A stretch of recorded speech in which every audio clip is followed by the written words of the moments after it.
En esta segunda parte de la conferencia 392 de Noticias de Actualidad en relación con la profecía bíblica, vamos a seguir ahondando en lo que ha ido aconteciendo durante estos últimos días. Sí, es cierto, hay una buena parte de Vaticano, noticias que tienen que ver con ellos, pero hay otras que no van a dejarnos indiferentes tampoco para nada, y una vez más vamos a ir comprobando cómo todo se va cumpliendo tal cual marcaba la profecía. Habrá tercera parte, tenerlo presente, pero ahora empecemos por la segunda.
Damos inicio entonces ya a esta segunda parte, precisamente con unas noticias incorporadas prácticamente de última hora. Esta tiene que ver con España y es esta. El Gobierno se suma a las advertencias de otros países de la Unión Europea y alerta del riesgo de que no haya gas suficiente el próximo invierno. Sí, y además hablaban de que igual hay que elegir entre empresa o particular para que haya gas para poder seguir adelante. En fin, que ya veis qué panorama, ¿eh? Mientras tanto, la gasolina sigue subiendo, el diésel igual, y vamos camino en dirección que todo apunta, parece ser que llegaremos a los 3 euros por litro, casi nada. Y ahora una noticia para Latinoamérica, que ya sabéis que en Ecuador ha habido mucha convulsión, muchos problemas, muchos conflictos durante días. Pues bien, termina paro nacional en Ecuador. La Iglesia Católica, media en acuerdo entre gobierno y manifestantes. Gracias a ellos se pone fin a todo esto. Imaginaos el peso que llegan a tener en ese país para hacer de mediadores y que todo esto concluya cuando no había forma de hacerlo. Qué impresionante, qué poder llegan a tener. Pero bien, otra noticia que ha impactado mucho sobre el cambio climático. El Tribunal Supremo frena la lucha del presidente Joe Biden contra el cambio climático en Estados Unidos. Le va a poner regulaciones, límites. ¿Por qué? Una vez más, los jueces conservadores están yendo en la tendencia de Donald Trump. ¿Qué terminará pasando con todo ello? Pues tiempo al tiempo, pero ya veis cómo realmente ese tema para seguir adelante con toda esta cuestión, por un lado se quiere, por el otro, no, hay que frenarlo. Veremos cómo va acabando esto, porque ya sabéis que cuando haya elecciones en Estados Unidos, una vez más va a haber polémica porque muchos quieren precisamente que todo este sector que llaman tan conservador sea el que vuelva a mandar. En fin, veremos. Mientras tanto, ahora las noticias para el Vaticano, que hay unas cuantas. Y mirad estas de ecumenismo. En un encuentro histórico, el presidente de Yad Vashem se reunió con el Papa Francisco. La reunión se realizó en el Vaticano y ambos intercambiaron obsequios y agradecimientos. Ya sabéis, de Yad Vashem, el tema del Holocausto. Pues una vez más, esa conexión que están creando entre judíos y Vaticano no falla. Como siempre, van a por todas. Os estoy pasando las imágenes despacio para que, si deseáis leerla, podáis detenerlas y tranquilamente mirar todo el contenido. El Papa, el diálogo interreligioso, un signo providencial para la paz y fraternidad. Y es un encuentro con la comunidad judía. El diálogo como antídoto al extremismo y como un signo providencial para la paz y la fraternidad. Son algunos de los temas contenidos en el texto preparado con los saludos del Santo Padre a los miembros de la delegación del Comité Judío Internacional de Consultas Interreligiosas, el mismo que fue entregado al cardenal Kurt Koch. Ya veis, es un no parar el tema del ecumenismo, pero no solo ecumenismo entre cristianos, sino también a nivel interreligioso y siempre centrado, como no, con paz y fraternidad. Mirad, aún hay más. La reconciliación entre cristianos, contribución a la paz, decía el Papa, y era en un encuentro con la delegación del Patriarcado Ecuménico. ¿Para qué? Para seguir caminando juntos como hermanos. ¿Y todo esto en qué celebración? Pues en las de Pedro y Pablo, ya sabéis, es lo que ellos consideran Iglesia oriental, Iglesia occidental, católica, claro, pero todo esto para ir en unión con los ortodoxos, por encima de todo, y hacer un catolicismo total y absoluto. Y todo esto, además, siempre en el contexto de la guerra. Frente a la guerra es necesario llorar, ayudar y convertirse, indicó el pontífice. Por tanto, es un no parar y al final lo van a conseguir. Y cómo no, mientras, como era de esperar, se siguen añadiendo a esa descripción que da el texto bíblico en Apocalipsis de que todo el mundo en pos de la bestia. El Papa Francisco recibió en audiencia al primer ministro de la República Checa.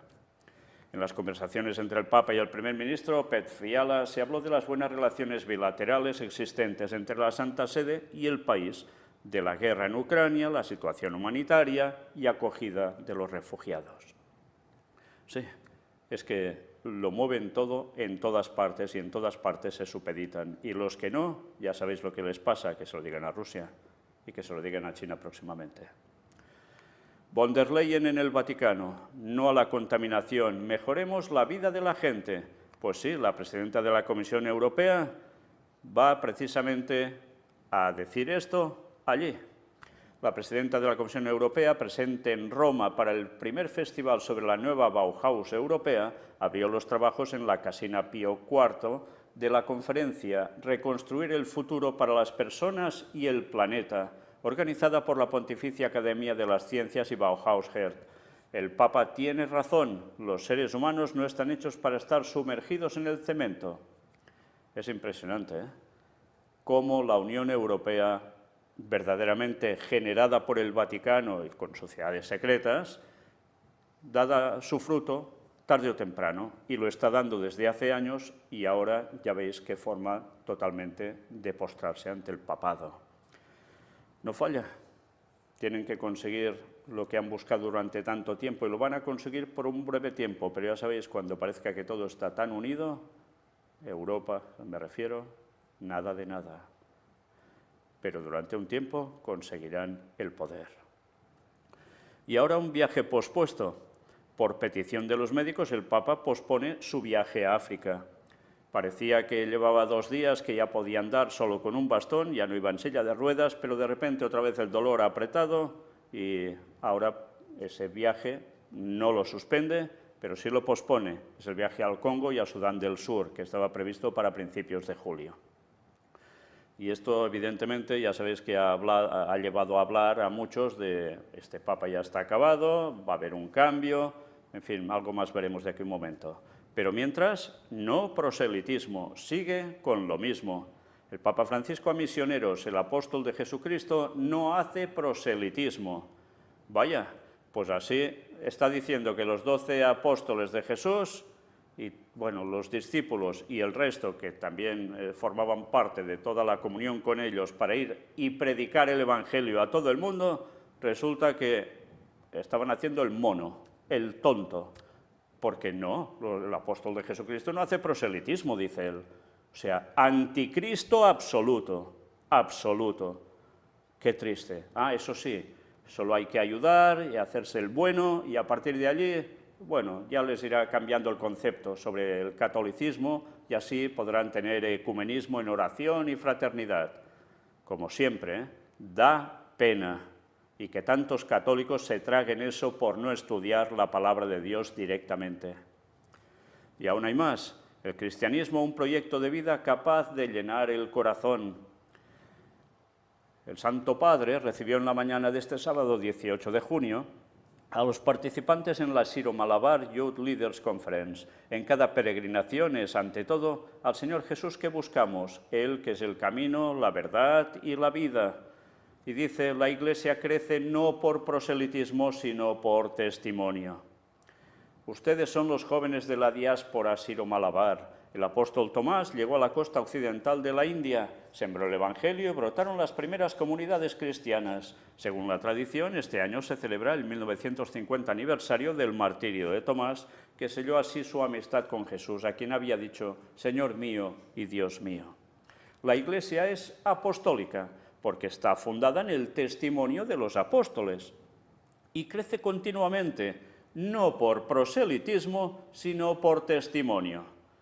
Todo bautizado participa en su construcción en la medida en que es testigo, y están llamados a serlo primero entre vuestros compañeros de la diáspora Syro-Malabar, pero también con los que no pertenecen a vuestra comunidad y con los que ni siquiera conocen al Señor Jesús. Pues imaginaos si Tomás, yendo aquí y allá predicando, no hubiese hecho proselitismo, ¿cómo hubiesen sabido del mensaje? ¿Solo por hacer buenas obras y se acabó? ¿En serio? Pero es que, ¿cómo se atreve a ser tan descaradamente engañoso, pervirtiendo el mensaje de Jesucristo? Realmente es anticristo tal cual. Qué pena, y tantos tragándose esto. Y luego encima María nos enseña a vivir con actitud eucarística, por si fuera poco, la puntilla. Bueno, pues nada, sigamos, porque hay el tema del sínodo, ya lo sabéis. Franciscanos eligen a sacerdote gay como nuevo superior en Alemania. Una vez más, problemas, división, y todo esto, mirad cómo lo explican. La provincia franciscana de Santa Isabel en Alemania, conformada por unos 300 miembros, eligió como su nuevo superior al padre Markus Fuhrmann, quien hace unas semanas se declaró abiertamente homosexual. En entrevista concedida a MK Online, el sitio web oficial de noticias de la Arquidiócesis de Múnich y Freising, el padre Fuhrmann explicó por qué hizo pública su homosexualidad. Si yo mismo soy gay, entonces quiero mostrar que también puedo ser parte de la Iglesia en este ministerio. Eso es importante, porque no se supone que sea así en la Iglesia. Desafortunadamente, hay demasiada hipocresía institucional en nuestra Iglesia, aseguró. El nuevo superior franciscano dijo además que apoya personalmente los esfuerzos del camino sinodal. Estoy a favor de un replanteamiento crítico del celibato en la forma de vida sacerdotal y estoy a favor de que las mujeres tengan acceso a los ministerios ordenados. El camino sinodal es un controvertido proceso de varios años que comenzó en diciembre de 2019 y en el que participan obispos y laicos de Alemania para tratar temas como el ejercicio del poder, la moral sexual, el sacerdocio y el papel de las mujeres en la Iglesia, temas sobre el que han expresado públicamente y en diversas ocasiones posturas contrarias a la doctrina católica. Y este es un medio muy conservador, el que estoy leyendo aquí, católico. Al ser preguntado sobre el hecho de que sus hermanos franciscanos sabían de su homosexualidad al momento de su elección, el nuevo superior alemán dijo que fue muy bueno para mí saber que esto es muy positivo para los hermanos. Recibo mucho ánimo y tal vez esa chispa de aprecio pueda extenderse a otras áreas de la Iglesia. Creo que eso es bueno, agregó.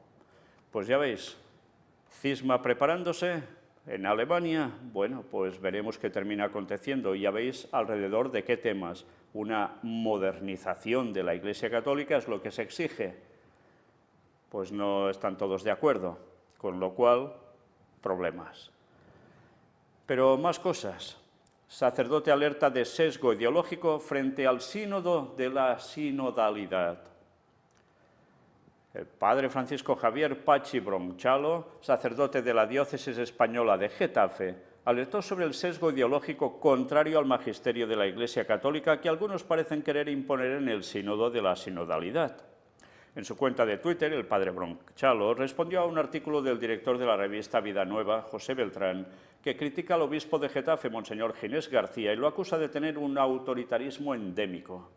El sacerdote explica que hay diócesis como la de Getafe, la mía, en las que en las conclusiones del sínodo no han salido las bendiciones de parejas LGTB, lesbianas, gays, transexuales y bisexuales, el sacerdocio femenino o la comunión a divorciados vueltos a casar, y me da la sensación de que esto se ve con recelo.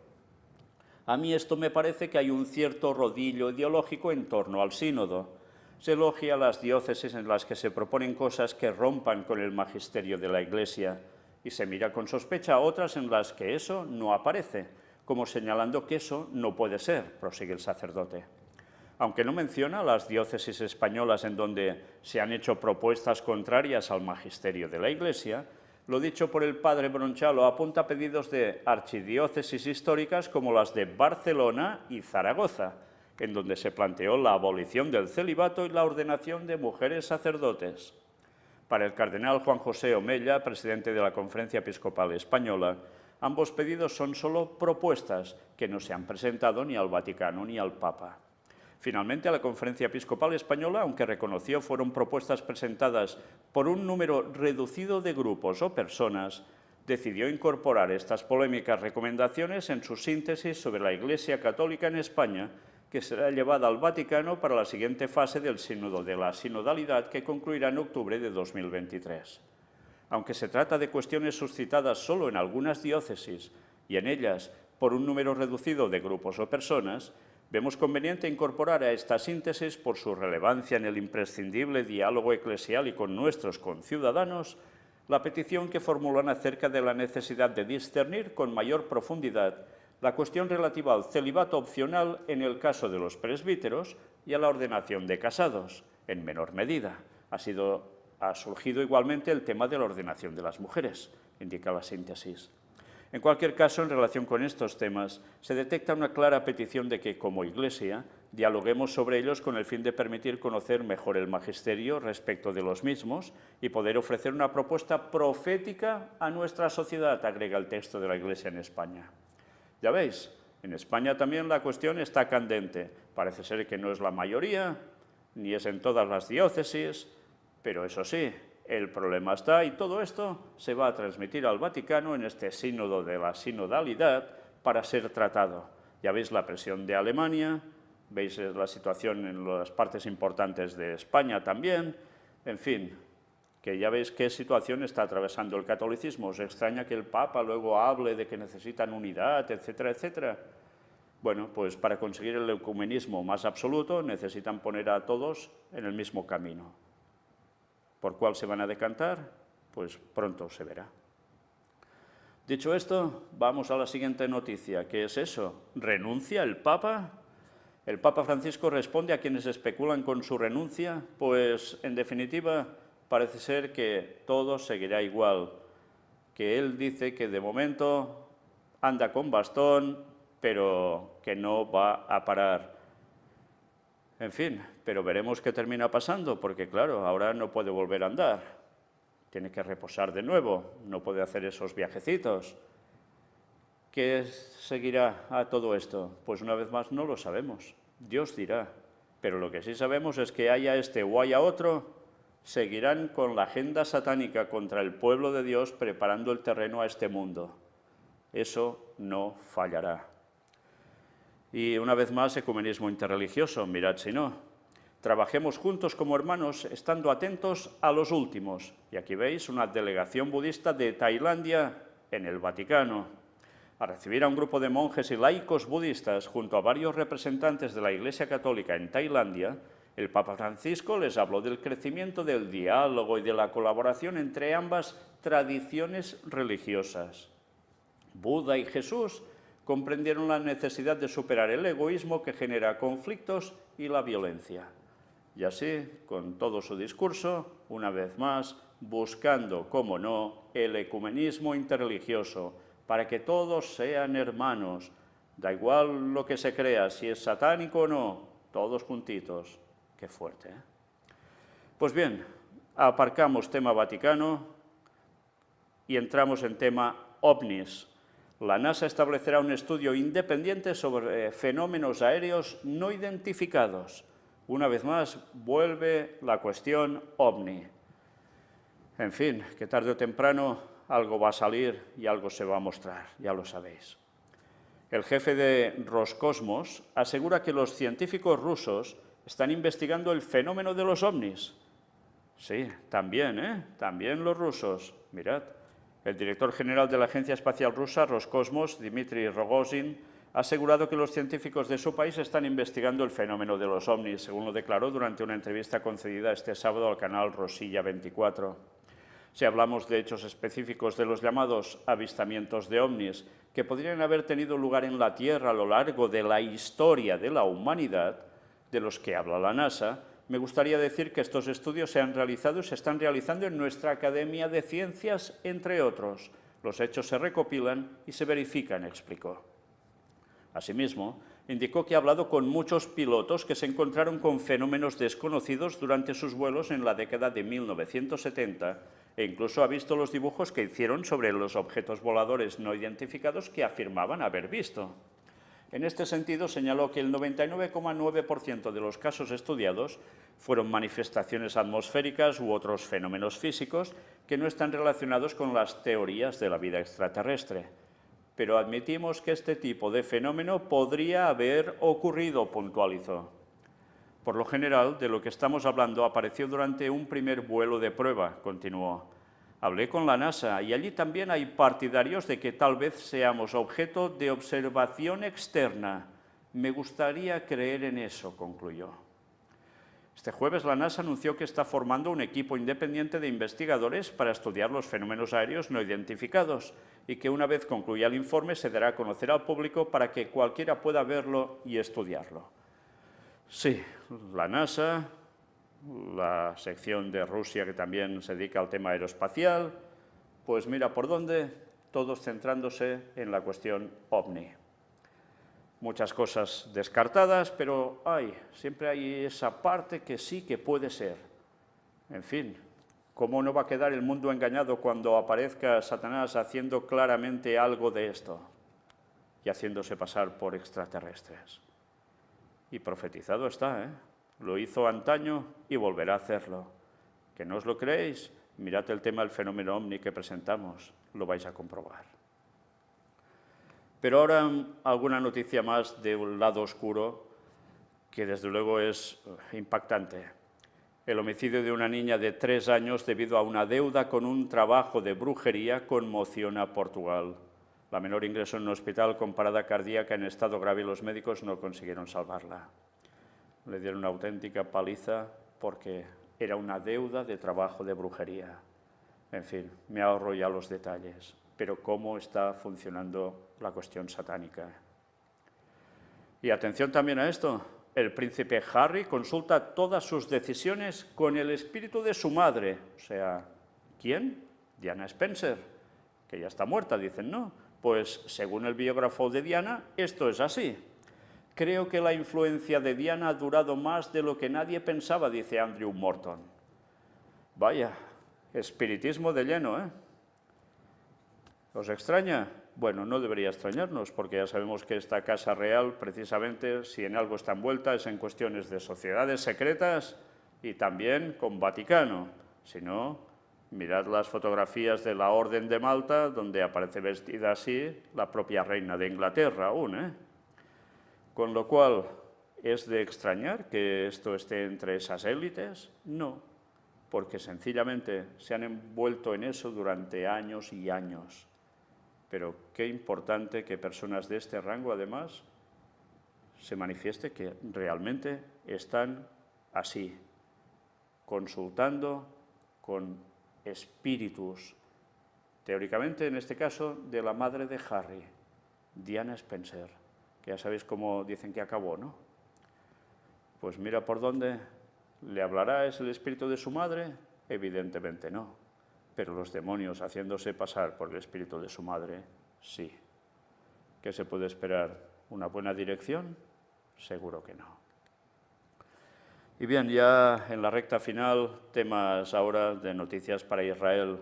Combatientes israelíes abatieron a 3 terroristas palestinos en Jenin.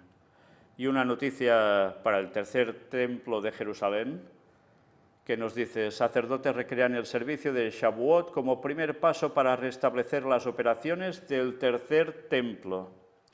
Sí, lo tuvieron que hacer alejados del lugar, del monte del templo, no se les permite hacer allí, pero eso sí, Lo que hacen es preparando todo para que cuando el templo funcione ya sepan todos cómo actuar. Y realmente la preparación es fantástica. Intentan recrear todo del mejor modo posible. En fin, que tarde o temprano ya sabéis lo que va a pasar, ¿no? Si se llega a hablar hasta del tema de los sacrificios, si habrá o no habrá sacrificios. Bien, todo esto ya lo haremos también en algún coloquio, porque realmente es un tema interesante. Mientras tanto, mirad el vídeo que se filmó sobre todo esto, sobre Shavuot, el Festival de las Semanas, y esa ceremonia de sacrificio, que es una recreación. Pues bien, ya habéis visto, lo recrean también como pueden, no en el lugar que ellos quisieran aún, lo tienen que hacer en otro, pero todo lo van preparando. En fin, que esto no es todo, mirad. Quedó sorprendido al ver el nombre de Dios en el monte del templo y lo grabó todo. Y podréis decir, ostras, esto debe tener que ver con lo que mostramos hace tiempo, como en las montañas de ese territorio aparece el nombre de Dios, con los relieves de la montaña. Pues no. No, esto va de plantas. Sí, y mirad bien la fotografía. Veis que aparecen las letras del nombre de Dios, escritas en rojo, pero ¿dónde? Cuando se ve la imagen ampliada en el recuadro pequeño de la izquierda, vemos ahí las letras en rojo, marcadas sobre el muro. Mirad qué es esto, fijaos bien.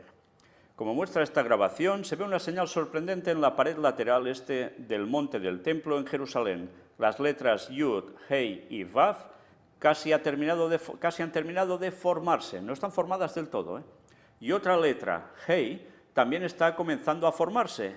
Yud, Hei, Vav, Hei es lo que es para nuestro idioma YHVH, ya sabéis lo que es, ¿no? Son las letras hebreas que componen la palabra Señor, Jehová, Yahvé. Este milagro se informó 3 semanas después del mes de Elul, a fines de agosto de 2021, justo en medio de Teshuvá, que es un periodo de 40 días de arrepentimiento y preparación entre el 1 de Elul y el día de la expiación, el 10 de Tishri. Y aquí veis quien estaba filmando todo esto y precisamente porque quería comprobarlo él mismo, vais a verlo. ¿Qué nos dicen aquí? Vemos en el libro de Ezequiel escribir sobre el Mesías, el príncipe, entrando a Jerusalén a través de la puerta oriental durante el tiempo de Ezequiel. La puerta estaba abierta, pero curiosamente escribe sobre la puerta cerrada. En 1540-1541, después de Cristo, esta entrada oriental se selló y permanece cerrada hasta el día de hoy. Luego me hizo volver a la puerta exterior del santuario que mira hacia el oriente, pero estaba cerrada. Y el Señor me dijo, esta puerta estará cerrada, no se abrirá ni entrará por ella hombre, porque por ella ha entrado Jehová, Dios de Israel. Por tanto, será cerrada. En cuanto al príncipe, porque es el príncipe, se puede sentar en ella a comer pan delante del Señor, por el vestíbulo de la puerta entrará y por el mismo camino saldrá. También me llevó por el camino de la puerta del norte al frente del templo. Así que miré, y aquí la gloria de Jehová llenaba la casa de Jehová y caí sobre mi rostro. Es el texto de Ezequiel 44, del 1 al 4, que nos habla de esa puerta cerrada, ¿eh? Muchos de los padres de la iglesia primitiva creían que Jesús era el Señor YHVH. Jesús mismo incluso hace esta afirmación señalándose a sí mismo como Señor, cuando dice, dijo el Señor a mi Señor, siéntate a mi diestra hasta que ponga a tus enemigos por estrado de tus pies. El texto de Mateo 22, 44. Jesús le dijo, es como dijiste, no obstante, os digo que de aquí en adelante veréis al Hijo del Hombre sentado a la diestra del poder y viniendo sobre las nubes del cielo. Entonces el sumo sacerdote rasgó sus vestiduras diciendo, ha dicho blasfemias. El texto de Mateo 26, 64, 65. La razón por la que Caifás llamó blasfemia es porque sabía que Jesús estaba afirmando ser YHVH, el Señor Dios. Entonces, con el nombre escrito sobre la puerta claramente está hablando del regreso del Mesías, el regreso del Señor según el libro de Ezequiel y que todos los judíos entienden. Vaya. Si echamos un vistazo a las Escrituras, el Señor está hablando de David cuando dice, en el texto de 2 de Samuel, capítulo 7, versículos 13 y 14, «Él edificará casa a mi nombre, y yo afirmaré el trono de su reino para siempre. Yo seré su padre, y él será mi hijo. Si comete iniquidad, lo castigaré con vara de hombres y con azotes de hijos de hombres». Está claro que parte del proceso era que el templo se iba a construir para el nombre de Dios. Vemos que la profecía comienza a cumplirse porque ahora tenemos el templo, tenemos el monte y tenemos el nombre de Dios escrito en la puerta oriental. Esta es una señal de que el establecimiento del templo es ahora. Vaya conclusión a la que llegan, pues mirad el vídeo donde dice que quedó sorprendido al ver el nombre de Dios en el monte del templo y lo grabó todo. Pues ya veis, mira por dónde. Resulta que unas plantas forman el nombre de Dios casi entero y al lado de esa puerta por donde las profecías dicen que tiene que entrar el Mesías. ¿Sabéis quién va a pasar por ahí seguramente, no? Satanás haciéndose pasar por Cristo. Y todo el tema de este sionismo habrá caído de lleno en la trampa satánica y habrá hecho caer a muchos más en nada de tiempo cuando eso se produzca, prácticamente al instante. Satanás juega sus bazas, desde luego, y las hace muy bien jugadas. Por tanto, lo que para unos va a ser la gloria absoluta porque el Mesías estará allí, y resulta que quien van a tener allí es al mismo diablo. Y todo el mundo engañado, todo el mundo en ese lugar, centrado como si fuera precisamente el paraíso prácticamente, el inicio de ese reino tan esperado, de ese milenio tan largamente esperado. Pues mira por dónde, la que se está preparando y tanta gente no tiene ni idea. Y para eso no faltan muchos años. Jesús regresa en 2031, pues eso, la aparición de Satanás haciéndose pasar por Cristo triunfalmente, ya podéis imaginaros que será un poco de tiempo antes, y así conseguirá hacer caer prácticamente a todo el mundo y a muchos escogidos, recordadlo, En fin, que como siempre nos damos cuenta que Satanás no para, y Satanás utiliza las profecías del Antiguo Testamento para mezclar conceptos y que la gente que no quiere aceptar que hay profecías que no se pueden llegar a cumplir porque el pueblo de Israel no hizo lo que tocaba, las 12 tribus, los que queráis, y eso ya no podía darse en este tiempo nuestro, sino que va a ser después del milenio, 1000 años después de la segunda venida de Cristo, porque ellos aquí nos hablan de ¿qué? De que se va a abrir el monte y allí se va a hacer bla, bla, bla, bla. Todo eso, ¿cuándo va a acontecer? ¿En nuestros días? ¿Con Satanás haciéndose pasar por Cristo exactamente? Pues va a ser que no. Todo eso se aplicará con el auténtico Jesús y el pueblo auténtico de Dios de todos los tiempos después del milenio, no antes. Fijaos qué importante es conocer bien las profecías condicionales de Dios y dentro de esas profecías condicionales lo que se podía llegar a acontecer y lo que iba a quedar postergado para mucho más tarde, para después de esos 1000 años. Si no entendemos eso, ya sabéis a quién se va a adorar, a Satanás haciéndose pasar por Cristo. En fin, cómo se prepara el gran engaño por todos lados. Y mirad, del Instituto del Templo dicen, hoy nos muestran, lo que ya están realizando, alguna pieza que les faltaba aún para los utensilios del tercer templo. Y ahora aquí veis, precisamente, en varias fotografías lo vais a comprobar, estos nuevos recipientes, 2 recipientes que han sido donados por un amigo del Instituto del Templo, que evidentemente pobre no debe ser.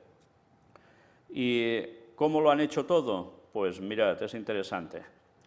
Son un mizrak de plata y oro. El mizrak se usaba para recolectar la sangre de una ofrenda y luego arrojar la sangre contra el altar. El mizrak está diseñado con una punta en la parte inferior para que no se pueda colocar en el suelo sin que se vuelque. La sangre tenía que ser transportada rápidamente al altar antes de que tuviera la oportunidad de coagularse. Si uno colocara distraídamente el mizrak en el suelo, la sangre podría coagularse rápidamente. Mantenerlo en movimiento era el secreto para evitar que esto sucediera. Esto fue especialmente desafiante cuando se realizaban las ofrendas de Pascua. Se formaron largas filas de sacerdotes, Kohanim, y los mizrakim pasaron de Cohen a Cohen, o sea, ya de sacerdote a sacerdote. El Cohen más cercano al altar roció la sangre y luego devolvió el mizrak vacío. Y aquí lo veis cómo es, de oro, y con esa punta al final. Bueno, imágenes para que nos hagamos la idea de qué sucedía. Degollaban a la víctima, a la oveja, debajo ponían este tipo de cazo y allí se llenaba de sangre.